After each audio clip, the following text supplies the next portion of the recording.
Continuando aqui o nosso estudo, eu quero chamar a atenção para vocês do seguinte. Nós estamos falando do limite de doação dos doadores. Aí nós estamos falando aqui do parágrafo 4º do artigo 29, certo? Muito bem. Eu quero chamar a atenção porque o parágrafo 4º diz assim: o limite de doação será apurado anualmente pelo TSE e pela Secretaria da Receita Federal. O TSE consolida as informações até 31 de dezembro do ano de eleição.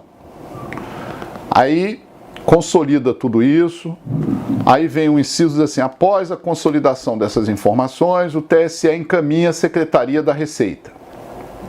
E aí a Secretaria da Receita, até 30 de maio,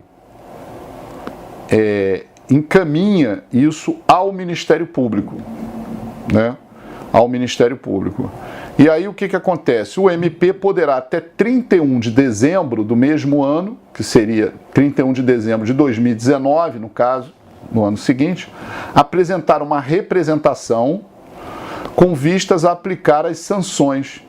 Essa representação é aquela representação prevista no artigo 24C, parágrafo 3º da Lei 9.504, que é uma representação contra doadores, que vai seguir o rito do artigo 22. Então o MP apresenta essa representação, né, perante a autoridade judicial, que é do domicílio do doador. Isso é muito importante também. Não é no TRE, TSE, no juiz eleitoral do domicílio do doador. Por exemplo, eu doei e doei excessivamente, além do que eu podia. Então o MP entrou com a ação contra mim no domicílio onde eu moro, ou seja, na zona eleitoral aonde eu tenho domicílio, né? Do meu domicílio civil, mas é a competência da Justiça Eleitoral, mas é de primeira instância, o primeiro grau de jurisdição é ali. E pode pedir a quebra do sigilo fiscal, certo? Muito bem. Aí a lei fala: para os municípios com mais de uma zona eleitoral, a comunicação deve incluir também a zona eleitoral correspondente ao domicílio do doador, né? Então, como eu vou dizer assim, é uma pergunta de prova saber, primeiro, qual é a competência para o processo e julgamento dessas representações contra doadores.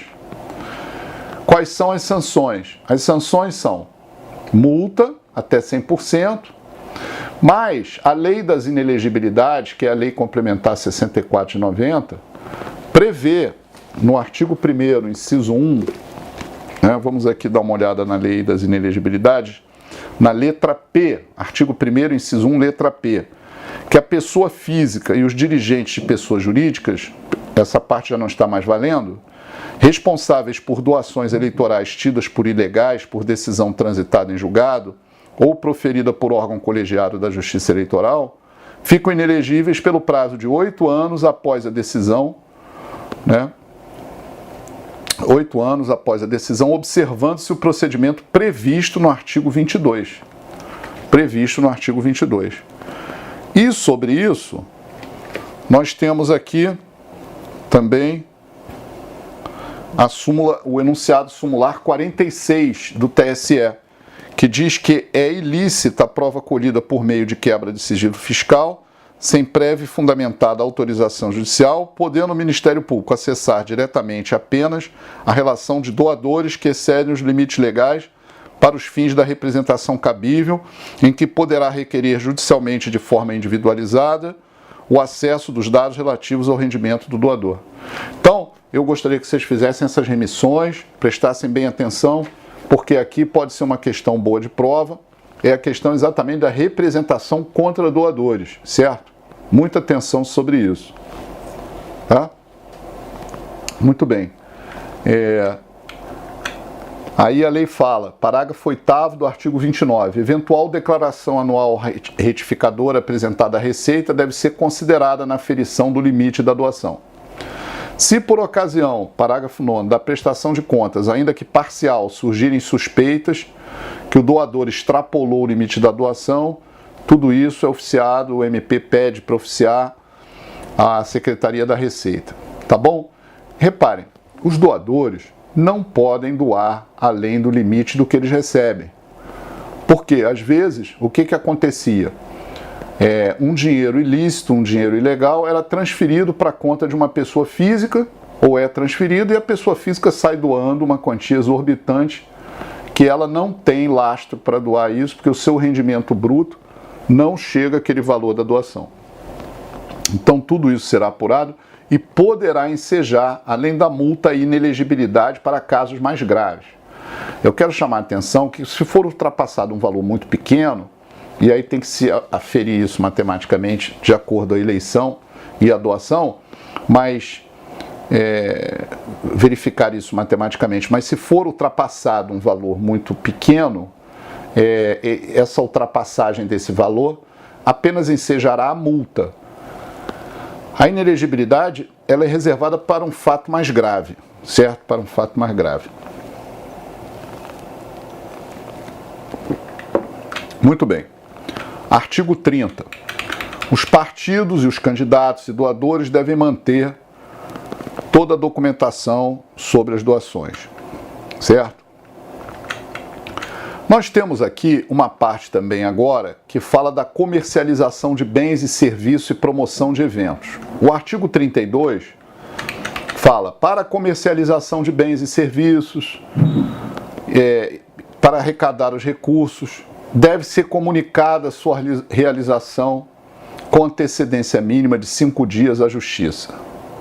Manter à disposição da Justiça a documentação. Ou seja, não se pode comercializar bens e serviços ou fazer uma promoção de um evento sem comunicar à Justiça Eleitoral. Então é muito importante que haja essa comunicação prévia. Olha, vamos fazer um evento, vai ser assim assado, haverá uma arrecadação, tudo bem, está tudo dentro da lei. Agora, fazer o evento e depois comunicar, aí já ficou fora da resolução eleitoral e das regras eleitorais. Artigo 33, fontes vedadas. Fontes vedadas. Bem, fontes vedadas dessa água não beberei. Ou seja, o candidato não pode pegar recursos financeiros estimáveis em dinheiro dessas fontes. Quais são as fontes? Pessoas jurídicas. Mas não é só o dinheiro, publicidade de qualquer espécie. Uma pessoa jurídica vai fazer panfletos aqui, não pode. Vai dar bens, serviços, emprestar um prédio, não pode. Origem estrangeira, de jeito nenhum. Origem estrangeira é vedado. É influência, afeta até a soberania das eleições. Pessoa física, olha o detalhe, que exerça atividade comercial decorrente de permissão pública.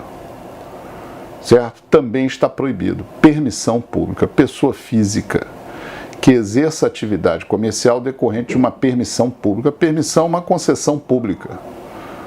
O dono de uma concessionária, o dono de uma banca de jornal, de um dos sócios de uma empresa que tem uma permissão pública, seja com bens da União, com administração da União Federal, Estadual, Municipal. Agora, diz aqui o parágrafo 1º, a vedação não alcança a aplicação de recursos próprios do candidato em sua campanha.